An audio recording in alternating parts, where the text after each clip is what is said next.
آج ہم تخلیہ میں آپ سے کچھ گفتگو فرمانا چاہیں گے۔ حکم کی تعمیل ہوگی عالی جان، لیکن انصاف کا وقت ہو گیا ہے اور آپ کا حکم ہے کہ انصاف میں تاخیر نہیں ہونی چاہیے۔ خوب، بہت خوب، تم نے صحیح یاد دلایا۔ حضور کے انصاف پر آج ہی ایک تازہ قصیدہ موزوں ہوا ہے، عرض کیا ہے۔ ہمیں چبلا یار، ایک تو ہم اس درباری شاعر سے بڑے تنگ ہیں ابا حضور، جب دیکھو ایک نیا قصیدہ لکھ کے لے آتا۔ انداز گفتگو میں دربار کے آداب ملحوظ رہے شہزادے۔ وزیر محترم اس بات سے شاکی ہیں کہ آپ دربار کے آداب سے بے بہرا ہیں۔ بہرے نہیں ہیں ہم، مگر کوئی کب تک قصیدے سنے؟ ہمیشہ قصیدوں میں انصاف رہ جاتا ہے۔ انصاف ہوگا، ضرور ہوگا۔ یہ کون بوڑھا پابجولا؟ شاید کوئی غلط فہمی ہوئی عالی جان، یہ شہر کے مکتب کے صدر مدرس ہیں۔ رحم فرمائیے علی جا، میں بے گناہ ہوں۔ بے گناہ؟ محل کے زیر سایہ مدرسہ بنوا لیا اور کہتی ہو میں بے گناہ ہوں۔ مدرسہ بہت ضروری تھا ابا حضور، اصل پریشانی کی وجہ تو محل ہے۔ جب کوئی فریادی محل میں انصاف کی گھنٹی بجاتا ہے، بچے مدرسے میں چھٹی کر لیتے ہیں۔ خاموش! اس پر اور کون سی فرد جرم عائد ہے داروغہ شہر؟ علی جا، اس شخص نے طبقہ عمرہ کے ایک بچے کو اپنے مکتب میں داخلہ دینے سے انکار کر دیا تھا۔ اس کی یہ جرت! ہم یہ کیا سن رہے ہیں وزیر تعلیم؟ میں لا علم ہوں عالم پناہ، یہ معاملہ میرے گوشے گزار نہیں ہوا۔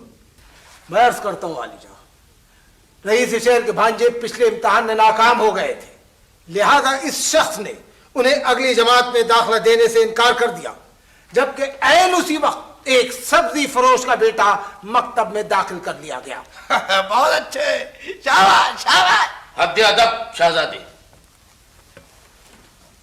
ہم حکم دیتے ہیں رئیس شہر کے بھانجے کو مکتب میں داخلہ دیا جائے اور صدر مدرس کو زندہ میں۔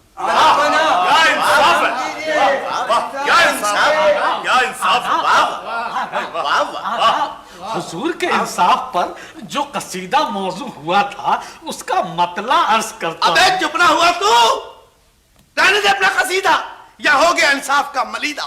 حد ادب، آداب دربار ملحوظ رکھے جائیں۔ اور علی جا، یہ شخص ایک مشکوک سیاح ہے۔ مشکوک سیاح؟ یہ کون ہے وزیر سیاحت؟ یہ مملکت کے حدود میں پروانہ راہداری کے بغیر داخل ہوا تھا عالم پناہ۔ مجھے ناحق پابند کیا گیا ہے علی جا، میں مشکوک نہیں ہوں، مورخ ہوں۔ مورخ ہو؟ خوب، گویا تاریخ اپنے آپ کو دہرا رہی ہے۔ علم و فن کی شمع کو پروانہ راہداری کی ضرورت نہیں ہوتی ذل الہی۔ روشنی سے کون کہہ سکتا ہے کہ وہ گھر کی روزن سے باہر نہ جائے؟ کہاں سے آئے ہو تم؟ ملک خدا داد سے، اور اب ملک نیک آباد کا قصد ہے، وہاں کی تاریخ لکھنا چاہتا ہوں میں۔ ملک کے نیک آباد کی تاریخ لکھو گے؟ ہماری تاریخ نہیں لکھو گے؟ جی، تاریخ کے لیے ماضی بھی ضروری ہے علی جا، اور ایک مورخ کے لیے اس کا مستقبل بھی ضروری ہے، چاہے وہ اس کی سانس کا اگلا ہی لمحہ کیوں نہ ہو۔ لیکن علی جا، میں تو وہاں… تم ہماری تاریخ لکھو گے۔ وزیر محترم، ہم حکم دیتے ہیں کہ اس مورخ کو شاہی خلعت اور سرکاری قلم عنایت کیا جائے۔ حکم کی تعمیل ہوگی عالی جان۔ داروغہ شہر، وزیر محترم، انہیں رہا کر کے گوشہ تاریخ نویسی میں پہنچا دیا جائے۔ جو واہ کیا فیصلہ! سرکاری قلم سے تو اتنی شاندار تاریخ لکھی جائے گی کہ جتنے شاندار قصیدے میں لکھتا ہوں، مثلا آج جو قصیدہ میں نے تحریر کیا ہے اس کا مطلع کچھ یوں ہے. مطلع مطلع مطلع ابے انصاف کے بیچ میں اپنا مطلع مطلع. ان قیدیوں کا کیا حشر ہوگا پہلے یہ بتلا. یہ دونوں قیدی کون ہے وزیر محترم؟ علی شاہ یہ دونوں جھگڑا کرتے ہوئے گرفتار کیے گئے ہیں. داروغہ شہر ان کی فرد جرم شہنشاہ کے روبرو پیش کی جائے. شہنشاہ معظم ان میں سے ایک شخص کرایہ دار ہے اور دوسرا مالک مکان. میں کرایہ دار ہوں حضور. کرایہ پابندی کے ساتھ ادا کرتے ہوئے گزشتہ کئی سالوں سے اس کے مکان میں رہ رہا ہوں. آج نیا تندور لگانے کے لیے صحن میں کھدائی کر رہا تھا تو یہ اشرفیوں سے بھرا دیگچہ نکلا.